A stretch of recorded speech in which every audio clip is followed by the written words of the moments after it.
बिहार में कुछ बड़ा खेला इस वक्त जो है होने वाला है। बीजेपी के लिए एक बड़ी खतरे की घंटी इस वक्त जो है बजने वाली है। पहले नीतीश जो है उनके लिए खतरे की घंटी थे, क्योंकि बड़ा बराबर वो टेंशन बीजेपी की यहाँ पर बढ़ा रहे हैं। और अब जो है खबरें ये आ रहे हैं कि उपेंद्र कुशवाहा भी इस लाइन में आ चुके हैं। वो भी बीजेपी की खतरे की घंटी यहाँ पर बन चुके हैं। बीजेपी कहाँ बिहार में खेला करने जा रही थी, अब बीजेपी के साथ ही बिहार में यहाँ पर खेला हो गया है। नमस्कार, मैं हूँ राधा राणा और आप देख रहे हैं पीआरबी न्यूज। दोस्तों, बिहार जो राजनीति के लिए हमेशा से चर्चा में रहता है, इस वक्त जो है बड़ी खबर यहाँ पर निकलकर सामने आ रही है। उसने एनडीए के अंदर हलचल यहाँ पर मचा दिया। जिस बीजेपी को ये लग रहा था कि अब बिहार में उसका रास्ता पूरी तरह से साफ है, यही बीजेपी अब अपने ही सहयोगियों के तेवर देकर हैरान दिखाई दे रही है। एक तरफ नीतीश कुमार लगातार सक्रिय है, बैठकों पर बैठकें कर रहे हैं, तो दूसरी तरफ उपेंद्र कुशवाहा ने भी ऐसा बयान यहाँ पर दे दिया है, जिसके बाद राजनीतिक गलियारों में चर्चा तेज हो गई है। सवाल यहाँ पर उठ रहा है कि क्या बिहार में सब कुछ ठीक नहीं चल रहा?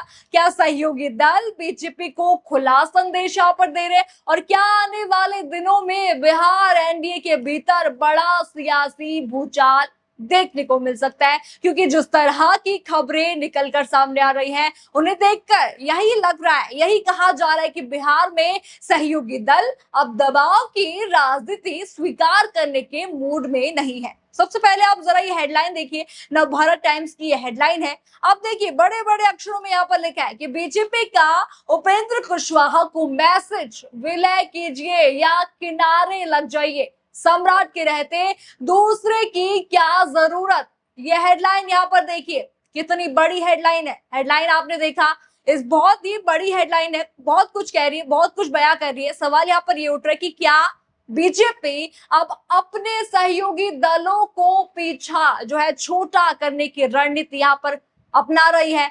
क्या बीजेपी को लग रहा है कि अब उसे बिहार में सहयोगी दलों की या उनकी जरूरत नहीं है? और अब जरा खबर का दूसरा हिस्सा देखिए। आगे देखिए क्या लिखा है कि पंचायती राज मंत्री दीपक प्रकाश को भाजपा ने विधान परिषद चुनाव में टिकट क्यों नहीं दिया? एनडीए के सभी 9 प्रत्याशी घोषित हो चुके हैं। अब 8 जून को कोई चमत्कार हो जाए तो अलग बात है, लेकिन फिलहाल दीपक प्रकाश का मंत्री पद खतरे में पड़ गया। ये नजर आ रहा है 6 महीने के अंदर किसी सदन का सदस्य बनने की संभावना धूमिल होती दिख रही है। कुछ दिनों में उन्हें मंत्री पद से इस्तीफा देना पड़ सकता है। ये यहाँ पर आर्टिकल लिखा है। आर्टिकल में आगे भी लिखा है कि आखिर ये नौबत क्यों आई।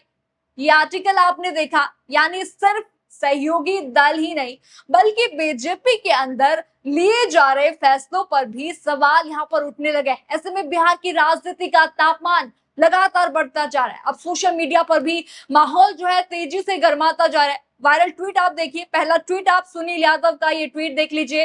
उन्होंने लिखा कि उपेंद्र कुशवाहा जी ने सोचा था कि बेटे को सीधे मंत्री की कुर्सी पर बिठाया जाएगा, एमएनसी की बैकडोर उन्हें दी जाएगी, लेकिन एनडीए की नई लिस्ट ने अरमानों पर ऐसा पानी फेरा है कि अब न बेटा एमएलसी बन पा रहा है, न मंत्री पद बचता उनका दिख रहा है। इसे कहते हैं चौबे जी गए थे छब्बे बनने, दुबे जी बनकर लौट आए। ये ट्वीट आपने देखी, किस तरह से उपेंद्र कुशवाहा पर भी ये तंज है, किस तरह से बीजेपी पर भी ये तंज है। अगला ट्वीट आप देखिए, विजय सैनी का ये ट्वीट है। उन्होंने लिखा, यहाँ फ्लॉप और सुपर फ्लॉप में कड़ा मुकाबला है, सिर्फ इनको कमरवार नंबर में लगाना बाकी है, ये लिखा हुआ है। आगे उन्होंने लिखा कि दरअसल भाजपा का यह प्रयोग संबंधित प्रदेशों की आम जनता पर भी भारी पड़ रहा है। इनकी फ्लॉप लीडरशिप और अनुभवहीनता का खामियाजा वहां की जनता को भुगतना पड़ रहा है।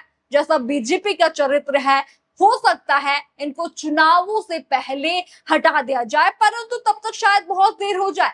ये उन्होंने लिखा है, इतना बड़ा ट्वीट उन्होंने लिखा है। बीजेपी पर काफी बड़ा तंज उन्होंने कस दिया है। उन्होंने उपेंद्र कुशवाहा को भी यहाँ पर खूब कहा है। अगला ट्वीट आप देखिए, आईपी गुप्ता का ये ट्वीट है। उन्होंने लिखा कि भाजपा को दोस्त और दुश्मन दोनों पसंद नहीं है, उन्हें गुलाम या फिर हनुमान पसंद है, ये उन्होंने लिखा है। जब आप गुलाम या हनुमान बनने से इनकार करते हैं, फिर धीरे धीरे वो दोनों को खत्म करने का प्रयास करती है। पहले वो आपकी ताकत का उपयोग करती है, ताकतवर होने के बाद फिर वो आपको जलील करते हैं और आपकी उसी जिल्लत के साथ अपने गठबंधन में रहने वाले को मजबूर करते हैं। ये उन्होंने पूरा ट्वीट यहाँ पर लिखा है। उन्होंने उदाहरण यहाँ पर दिखा कि पूरे देश में भाजपा के इस खेल के बहुत सारे उदाहरण हैं। उन्होंने लिखा कि साहनी जी, मांझी जी, चिराग जी के बाद नीतीश जी और अब उपेंद्र कुशवाहा जी इस खेल के बिहारी मोहरे हैं। दीपक प्रकाश जी को मंत्री बनाकर एमएलसी के लिए नॉमिनेट नहीं करना भाजपा की उसी मानसिकता को दर्शाता है। ये बहुत बड़ा ट्वीट इन्होंने यहाँ पर लिख दिया है। उन्होंने यहाँ पर साफ साफ लिखा है कि भाजपा के पास अब कोई भी रास्ता यहाँ पर नहीं है, यानी कि उनका यही रणनीति हमेशा से रहा है। इस ट्वीट में ये दावा किया जा रहा है कि बीजेपी के सहयोगी अब अपने जो है दबने वाले यहाँ पर नहीं, और यही वजह है कि बिहार की राजनीति में अंदर खाने हलचल तो तेज होती है। यहाँ पर साफ साफ दिख रहे। वायरल ट्वीट आपने देखी किस तरह से ये मुद्दा बिहार में गर्मा चुका है, सोशल मीडिया पर गर्मा चुका है। पूरा मामला मैं आपको समझा देती हूँ। दरअसल बिहार में इस समय जो है राजनीतिक चर्चाओं का केंद्र बने हुए हैं उपेंद्र कुशवाहा और उनकी पार्टी। कुछ रिपोर्ट्स में ये दावा किया जा रहा है कि बीजेपी चाहती है कि छोटे सहयोगी दल धीरे धीरे कमजोर पड़े या फिर बीजेपी के साथ पूरी तरह से विलय कर ले। ये यहाँ पर लिखा है। हालांकि इसको लेकर कोई आधिकारिक पुष्टि नहीं है, लेकिन राजनीतिक गलियारों में ऐसी चर्चाएं जरूर चल रही हैं। इसी बीच उपेंद्र कुशवाहा का बयान सामने आता है जिसमें वे साफ साफ कहते हैं उनकी पार्टी और बीजेपी की विचारधारा एक जैसी नहीं है।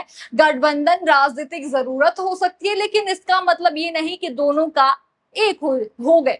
ये उन्होंने उपेंद्र कुशवाहा ने कहा। यहां से चर्चा और तेज हो जाती है। राजनीतिक जानकारों का यहाँ पर कहना है कि बयान सिर्फ एक बयान नहीं बल्कि राजनीतिक संदेश भी यहाँ पर माना जा रहा है। उधर जदयू भी लगातार सक्रिय दिखाई दे रहा है। यहाँ पर बड़ी खबर ये भी है क्योंकि 21 जून को जदयू की बड़ी बैठक होने वाली है। वहीं 13 जून को आरएलएम की भी अहम बैठक बुलाई गई है। ये दोनों बैठकें यहाँ पर होने वाली है, यानी कि जून का महीना बिहार को राजनीति के लिए बेहद ही महत्वपूर्ण माना जा रहा है। ये बैठकें काफी महत्वपूर्ण होंगी। कुछ भी हो सकता है, कुछ भी जो है बीजेपी के साथ यहाँ पर हो सकता है। जिस तरह से बीजेपी उपेंद्र कुशवाहा को इग्नोर कर रही थी, उन्हें नहीं करना चाहिए था। जिस तरह से उन्होंने उपेंद्र कुशवाहा के साथ किया, ठीक जैसे उपेंद्र कुशवाहा ने भी बीजेपी के साथ किया, वो ठीक ही था एक तरफ से।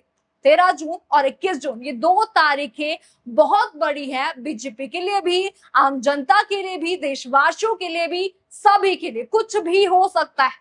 आपको क्या लगता है क्या होने वाला है इन 2 तारीखों में? जो भी आपको लगता है हमें कमेंट करके आप लोग जरूर बताइए। खबर आपको पसंद आई हो तो चैनल को लाइक करें, शेयर करें, सब्सक्राइब करें, साथ ही बने रहिए पीआरबी के साथ। धन्यवाद।